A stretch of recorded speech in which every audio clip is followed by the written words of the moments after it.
Hello everyone, and today we are going to discuss, or in this lecture we are going to discuss some chemical properties of glucose or structure elucidation of glucose.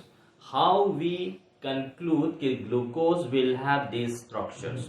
So we are going through those chemical reactions which helps in deciding the actual structure of glucose. So heading for discussion will be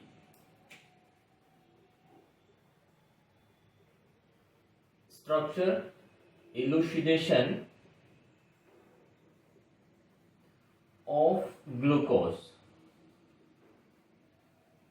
That means chemical properties of glucose. So by use of these chemical properties, we are going to derive the actual structure of the glucose. So let's, without wasting time, let's start.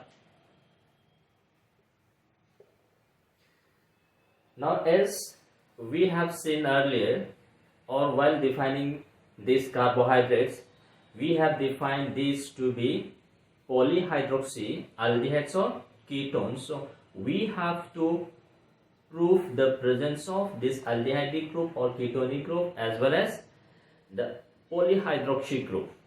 Now in case of polyhydroxy group, we have to confirm the presence of primary as well as secondary. Now since more than one carbon is present, so this may be a branch chain or this may be a linear chain. So we have to prove whether this is a linear chain or this is a branch chain. So we'll take up one by one, and by use of this chemical reactions, we are going to develop the actual structure of the glucose. So to begin with, let's start with reduction with HI, hydroiodic acid. We have this structure of formula, that is C6H6 H12O6. This is the molecular formula of glucose as described by percentage analysis or mass spectrometer. Now reduction with HI. Now this glucose C6H12O6, this glucose on heating with HI, concentrated HI, on prolonged heating, this gives you N-hexane, normal hexane. So glucose on heating with concentrated HI for longer period of time gives you N-hexane and plus some small amount of 2-iodohexane. So now look at this. We have this glucose heating with HI gives you N-hexane. Now this is normal hexane, that is C6H14, normal hexane.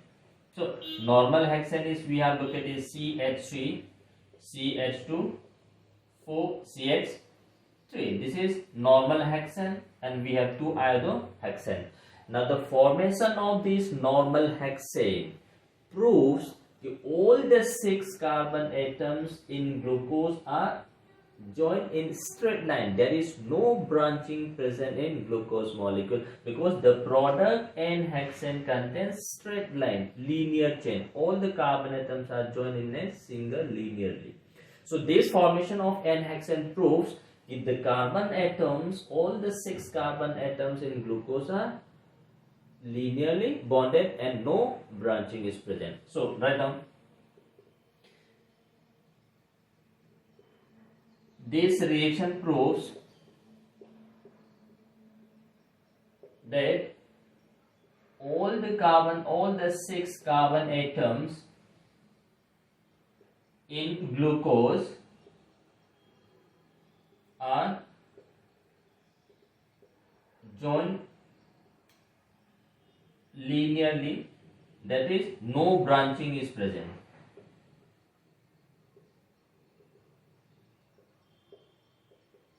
So By this reaction, we have developed all the 6 carbon atoms should be joined in a straight line. There is no branch in branch present in glucose molecule. Now, this glucose, we have this glucose which is a polyhydroxyaldehyde or ketone. This glucose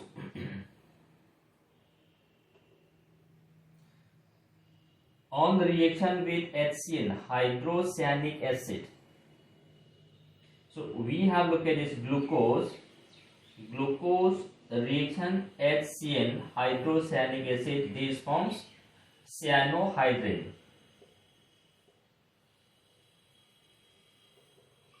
Glucose cyanohydrin.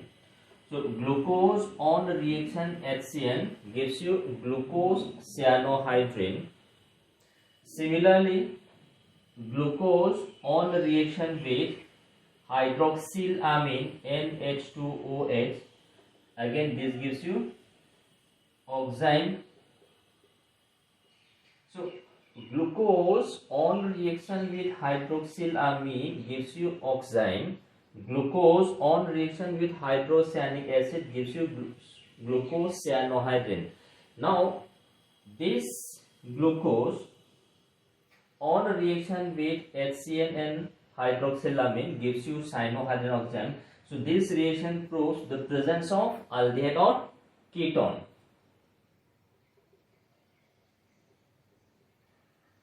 Presence of aldehyde or ketone. So glucose contains either aldehyde group or ketone group, because the alcoholic group will not react with hydroxylamine or HCl. This is a reaction which is given by carbonyl compounds of aldehydes and ketone, that is nucleophilic addition reaction. So glucose containing ketonic group or aldehyde group contains an electrophilic carbon. To this electrophilic carbon, this nucleophile Cn- or this O nucleophile X, nitrogen nucleophile X.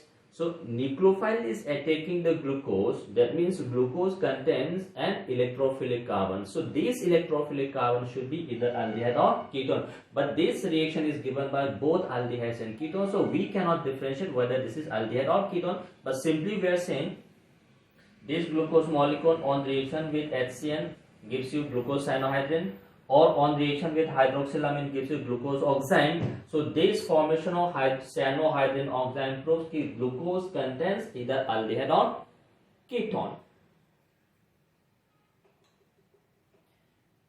Number 3. Now we have to prove whether this is aldehyde group or ketonic group.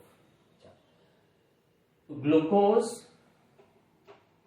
means oxidation with bromine water, which is a mild oxidizing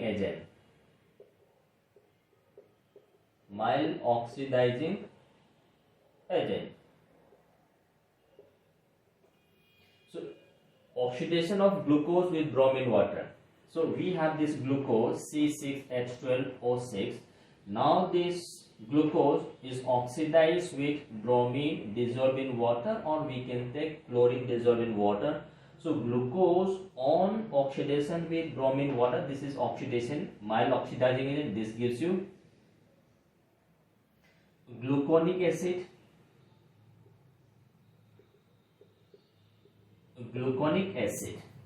So now look at this. We are using a mild oxidizing agent. So on oxidation of this glucose with a mild oxidizing agent, this gives you gluconic acid. So the use of mild oxidizing agent is converting the aldehyde group or ketonic group into acidic group. So now since we are using a mild oxidizing agent, that means there must be a particular group which is strongly oxidizable. So out of ketone and the aldehyde is more easily oxidizable. So that means this reaction proves the presence of the aldehyde group, because ketonic group we cannot be oxidized by mild oxidizing agent, and to oxidize ketonic group a much stronger oxidizing agent should be used. Even a very stronger oxidizing agent like dichromate cannot oxidize the ketonic group. So since by use of a mild oxidizing agent, this glucose is converted into gluconic acid,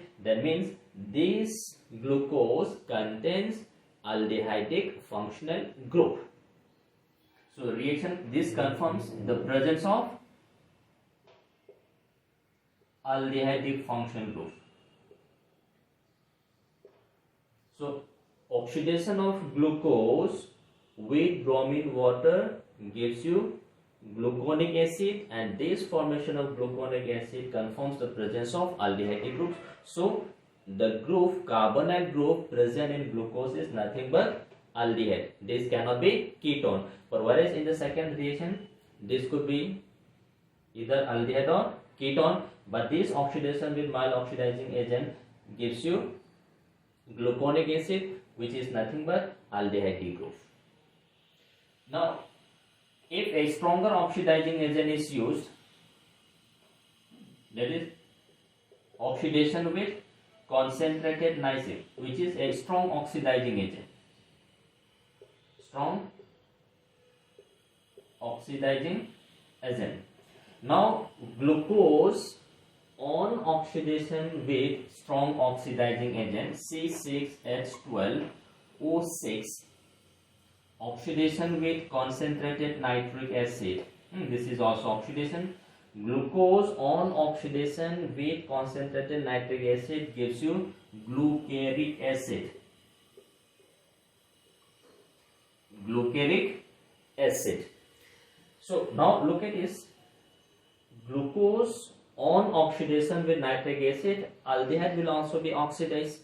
Now along with this aldehyde, there are some oxidizable group which is present, and those oxidizable groups are nothing but the alcoholic group. So in case of alcohol, we can have secondary alcoholic group or primary alcoholic group. Now out of secondary and primary, primary is more easily oxidizable compared to secondary. So now when glucose is oxidized with a stronger oxidizing agent, the aldehyde group is oxidized, plus the primary alcoholic group which is present in the glucose will also be oxidized to carboxylic acid. So this particular reaction proves the presence of a primary alcoholic group. Presence of a primary alcoholic group.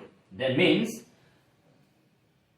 in this glucose molecule there is a one primary alcoholic group, and that primary alcoholic group will be oxidized by this stronger oxidizing agent, nitric acid. So now look at this, glucose on oxidation with nitric acid, a glucaric acid is formed. That means along with this aldehyde group, the primary alcoholic group is also oxidized to group acid. That means this is dioic acid, glucaric acid is dioic acid. So both aldehyde group and the primary alcoholic group is oxidized to carboxylic acid group. Now look at this, we have seen if this contains aldehyde group, then this also contains primary alcoholic group. Now we have to define how many alcoholic group is present. So next reaction is, that will be reaction number 4. Now this glucose reaction with PCl5, a reaction of glucose with PCl5.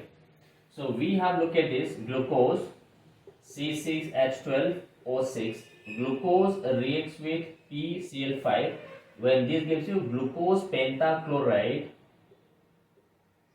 glucose pentachloride.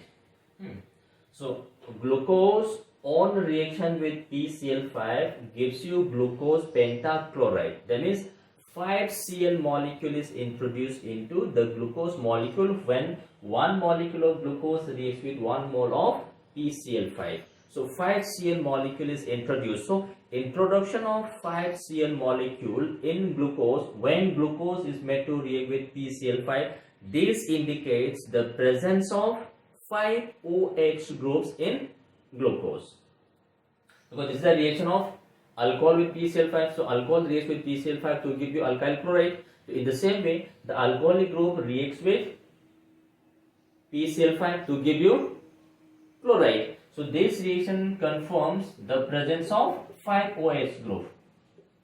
Presence of 5 OH groups in single molecule of glucose. A molecule of glucose contains 5 OH groups.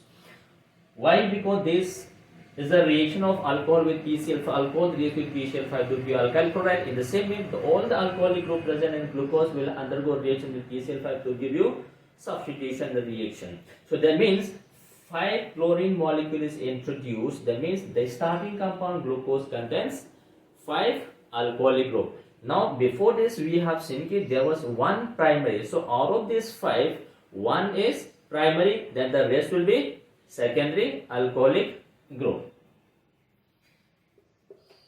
Number 6, reaction with acetyl chloride CH3COCl or acetic anhydride. A reaction of glucose with acetyl chloride or acetic anhydride. Glucose C6H12O6 reacts with CH3COCl or CH3CO acetic anhydride. Glucose on reaction with acetyl chloride or acetic anhydride gives you glucose pentacetate,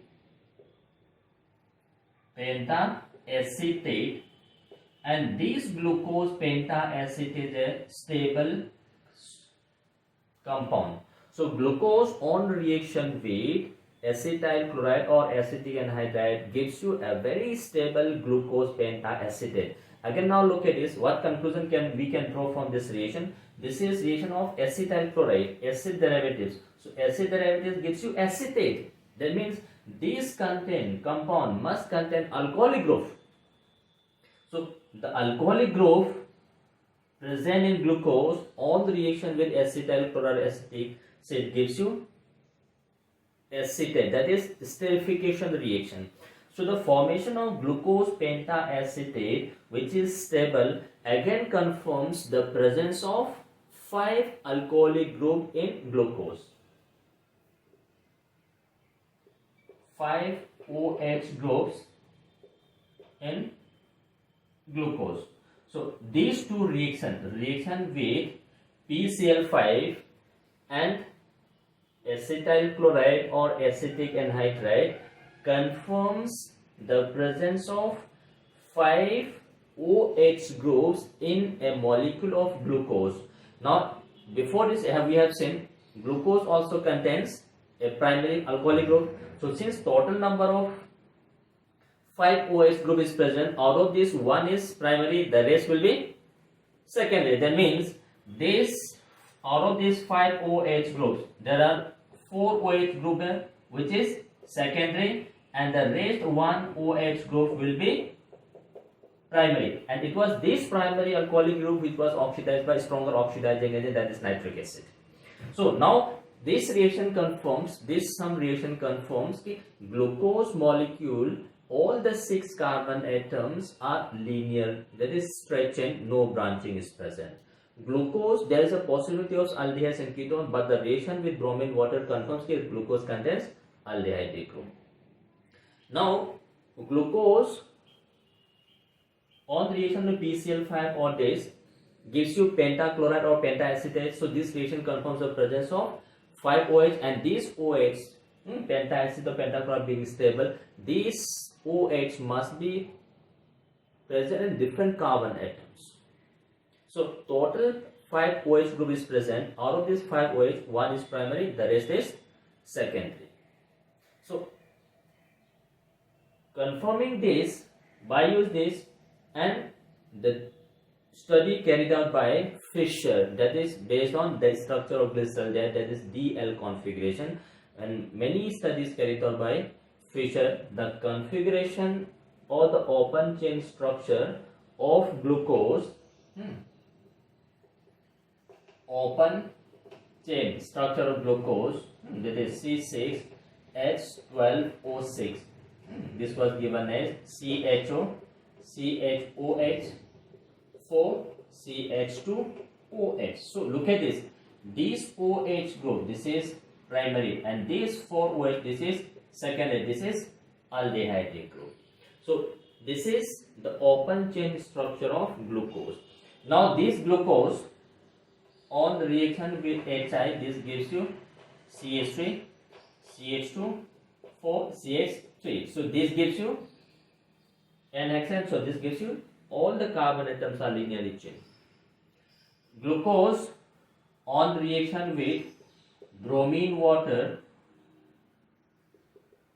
this is mild oxidizing agent. So this oxidizes aldehyde group to give you COOH, CHOH, 4 CH2OH. So only the aldehyde group is oxidized by mild oxidizing agent. So this is what we call as gluconic acid.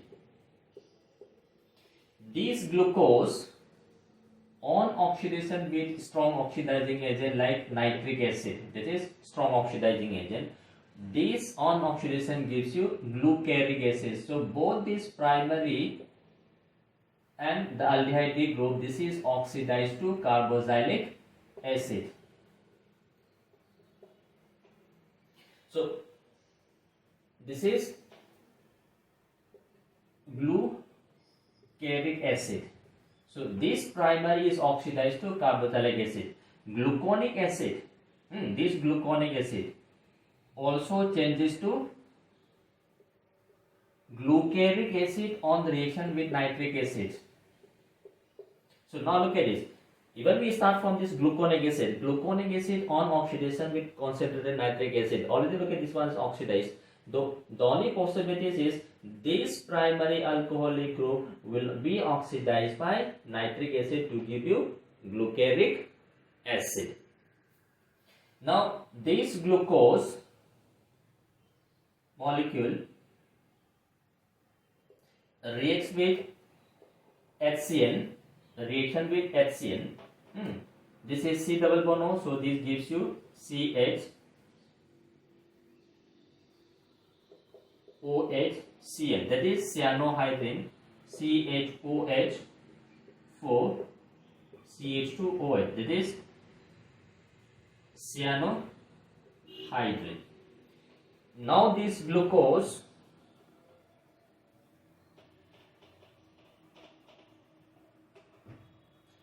on reaction with hydroxylamine, a reaction of glucose with hydroxylamine, again this reacts with aldehyde functional group, when this gives you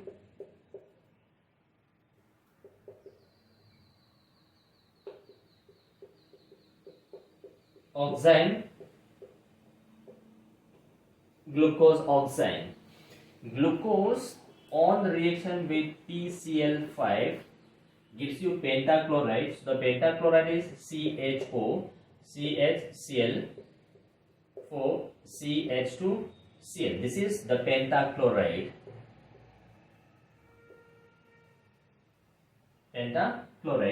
Glucose on reaction with acetyl chloride or acetic anhydride gives you glucose pentaacetate,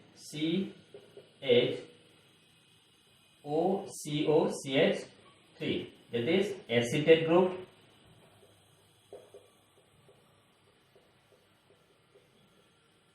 This is pentaacetate. So this reaction confirms the presence of 5 OH groups, and all these OH groups are present in different carbon atoms. This reaction confirms we have 6 carbon atoms. All these 6 carbon atoms are joined in a straight line, there is no branching.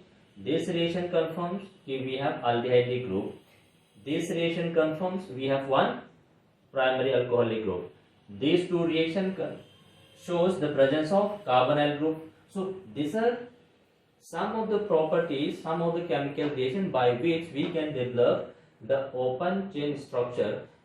Along with this, studies carried out by Fischer gives the actual configuration of glucose to be CHO, CH2OH,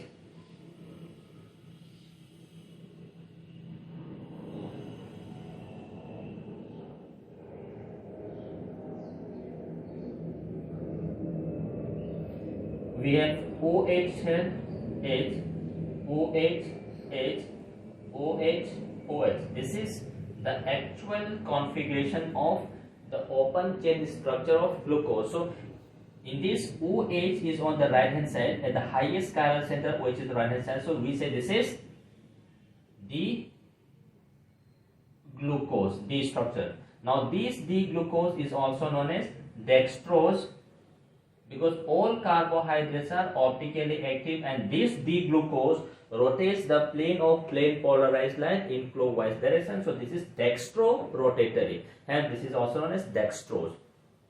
So this is the configuration is developed. So this is the configuration or the structure of open chain structure of D glucose. So by use of this chemical reaction, we have developed into this structure. Along with this, let's see some other chemical properties of glucose.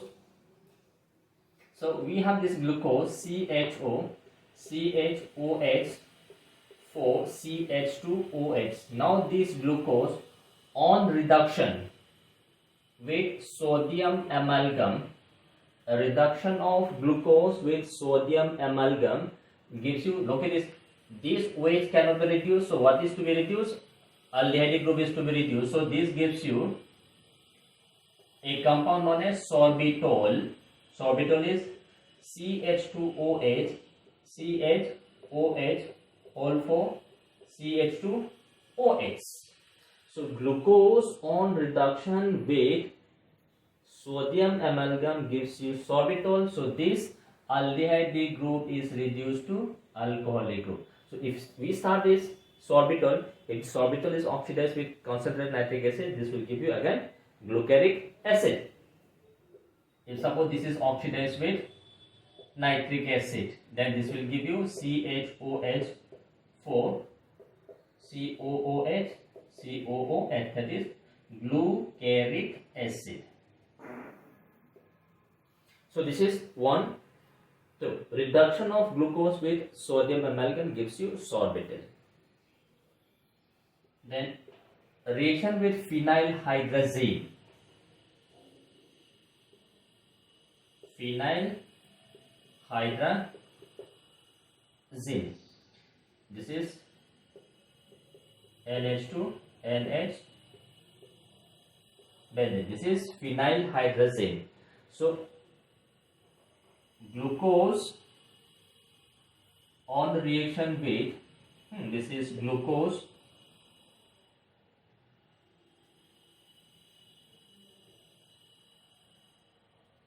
we have OH, then we have CHOH3, CH2OH. So we say this is glucose. Now this glucose on reaction with 3 moles of phenylhydrazine, that means with excess of phenylhydrazine, glucose forms a compound known as osazone. So this is CH double bond N, NH, C double bond N,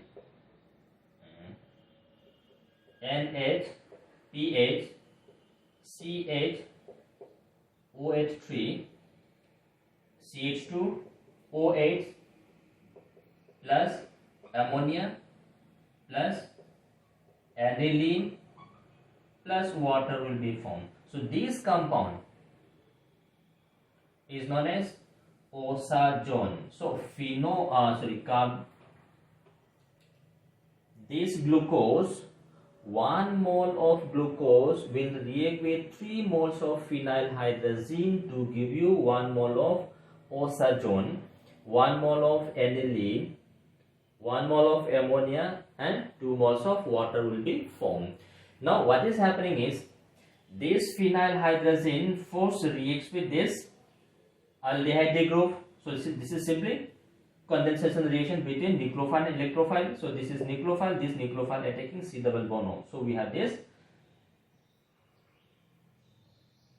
Second mole of this phenylhydrazine will oxidize this adjacent secondary alcoholic group to ketonic group. and that ketonic group will further react with third molecule of this phenyl hydrazine to give you this condensation product.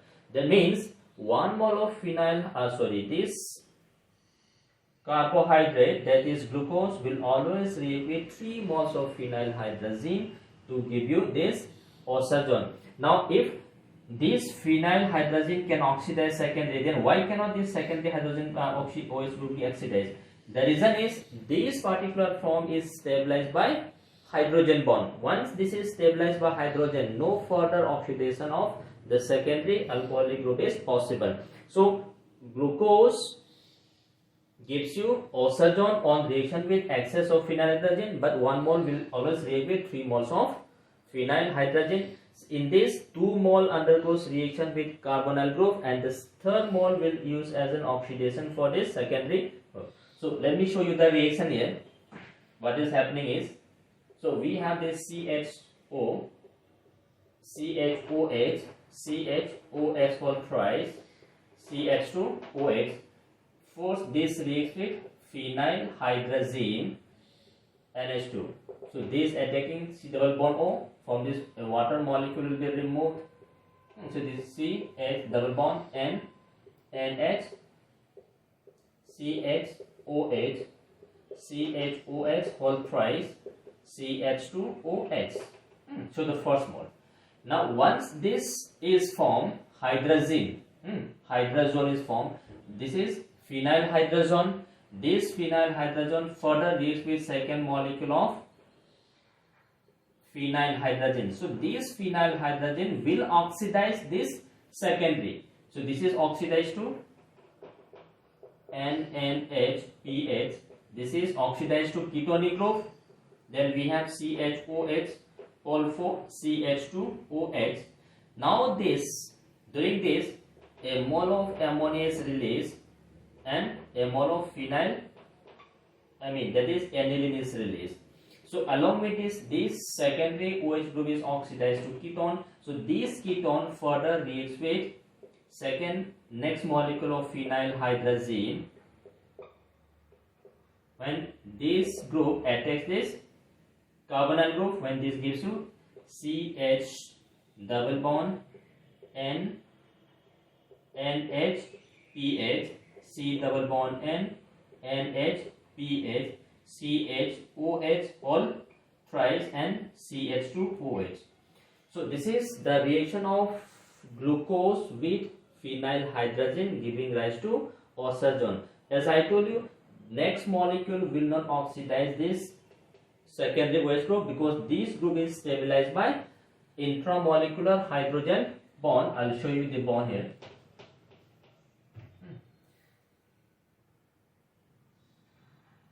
Stabilized by hydrogen bond. So look at this. We have C,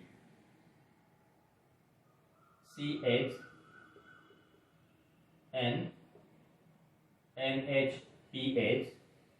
We have C, N, NH, PH, CHOH all thrice, CH2OH. So this hydrogen which is bonded to electronegative atom nitrogen is involved in hydrogen bond with this nitrogen. So because of this intramolecular hydrogen bond, intramolecular hydrogen bond, so this will not further oxidize the secondary alcoholic group. So this is the reaction of glucose with phenyl hydrazine resulting in the formation of hydrazone, or which is known as oxazone.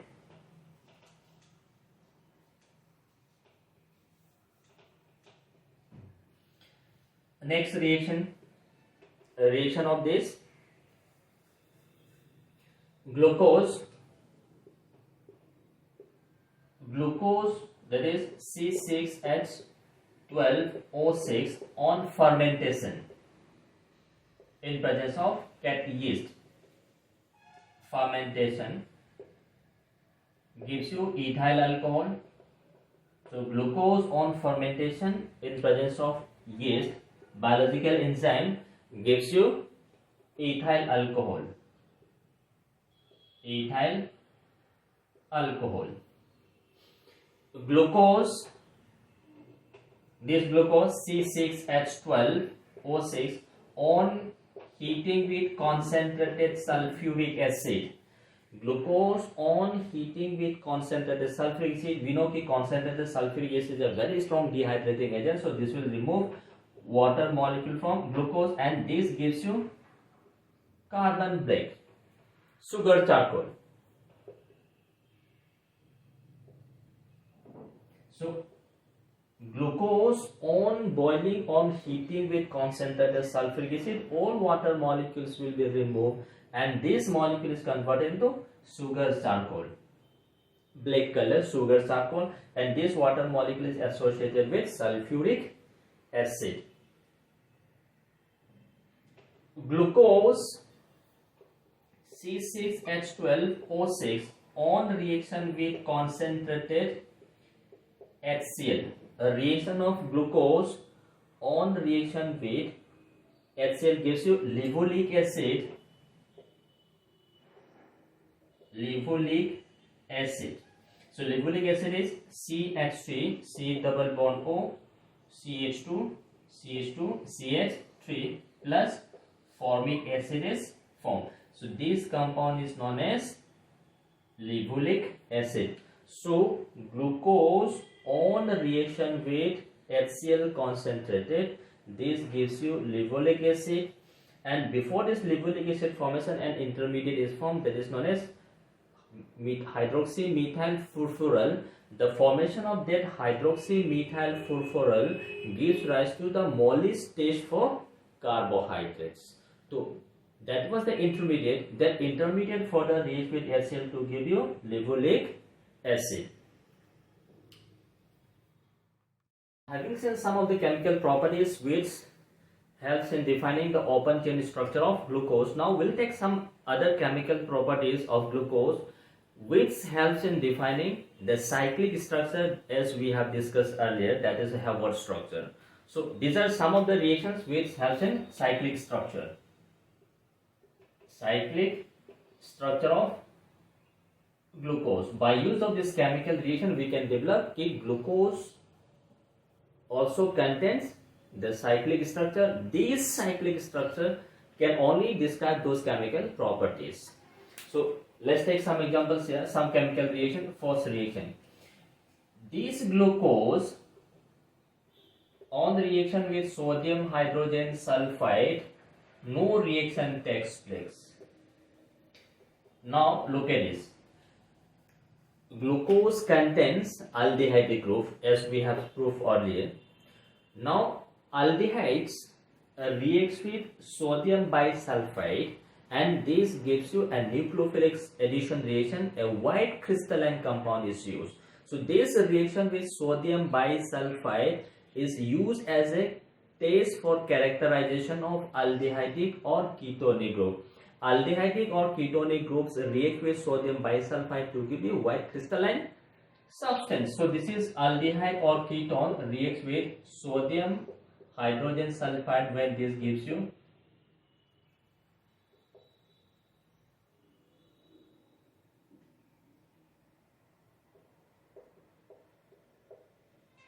so this compound, this is white crystalline solid है.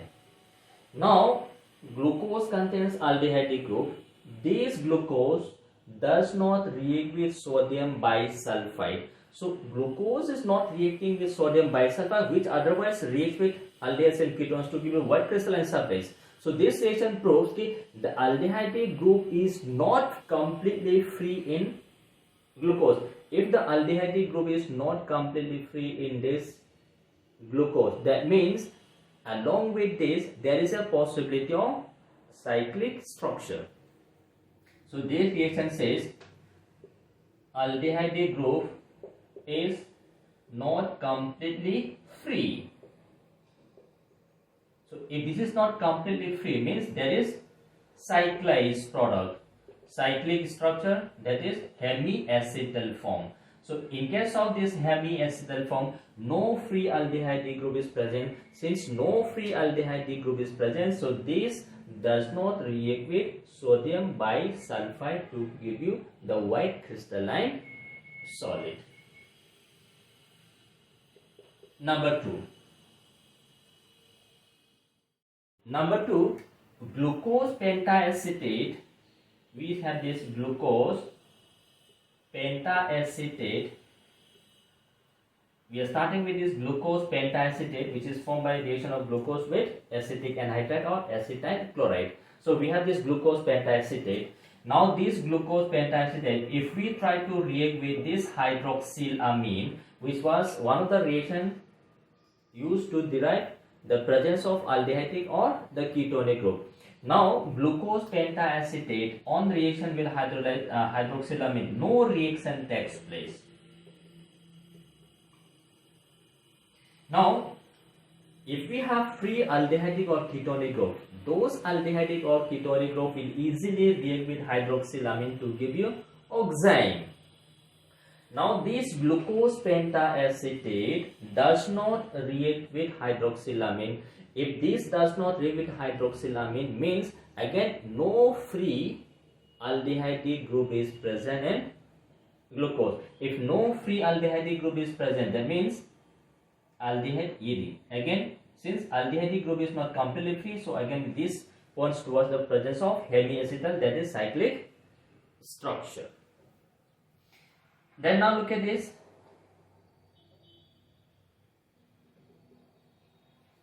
Number 3. The presence of alpha and beta D form. Presence of alpha and beta D glucopyranose forms, which was otherwise known as anomers. Now presence of this alpha and beta D anomers of glucopyranose structure again proves the presence of the cyclic structure. So this alpha D and beta D, which differs only in the configuration of the anomeric carbon, that is the first carbon atom. So this is what we call as anomers. Now this anomers is only possible when this glucose undergoes cyclization to form hemiacetal structure. So again this presence of alpha and beta D glucopyranose proves the presence of the cyclic structure of glucose. Number 4, which proves the presence of cyclic structure of glucose. This is a reaction of this glucose with methanol in presence of HCl. So glucose on reaction with methanol in presence of HCl gives you an ethereal compound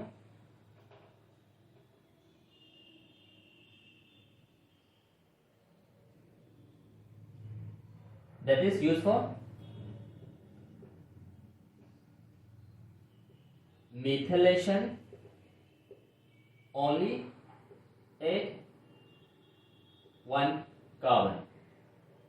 So now when this glucose reacts with methanol in presence of HCl, methylation takes place only one carbon atom. So again methylation takes place only one carbon, means that carbon atom, the OH group of that carbon atom should be highly active. So only that active OH group present in the glucose molecule undergoes reaction methanol in presence of HCl, they give you methylation. So this again points to the presence of the cyclic structure. So what is happening is, so we have this cyclic structure.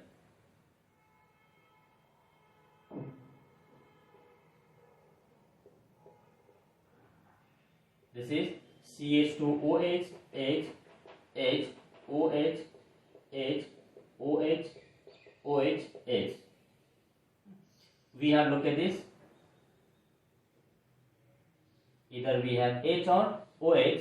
Now look at this, suppose we have this group, this is alpha form. So this alpha form reacts with methanol in presence of HCl. So methylation takes place only at this anomeric carbon. So we get this.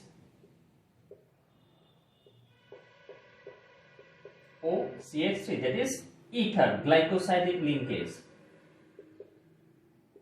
OH, H, H, OH, H, OH, CH2OH, H. So we have this is ether glycosidic linkage. So now look at this. Since methylation takes place only one carbon atom, means only one OH, that means that particular OH is entirely different from rest of the OH, and that OH is highly active in nature, and that active OH group which is present is known as anomeric carbon. So only the OH present in the anomeric carbon undergoes reaction with methanol presence of HCl. So again this reaction points to the presence of cyclic structure, otherwise this reaction won't have taken place. So these are some of the chemical reactions by views of which we can decide that along with this open chain structure, this glucose also exists in some cyclic structure. So those properties which cannot be explained by this open chain structure can be easily explained by this cyclic structure. This is what we call as the structure elucidation of glucose. Glucose का structure हम इस तरह से define करते हैं कि sum of the reaction points to the open chain structure, sum of the reaction points to the cyclic structure. Those properties which cannot be explained by the cyclic structure can be easily explained by open chain structure, and those which cannot be explained by open chain structure can easily be defined by the cyclic structure. So this is a complete structural elucidation of glucose molecule.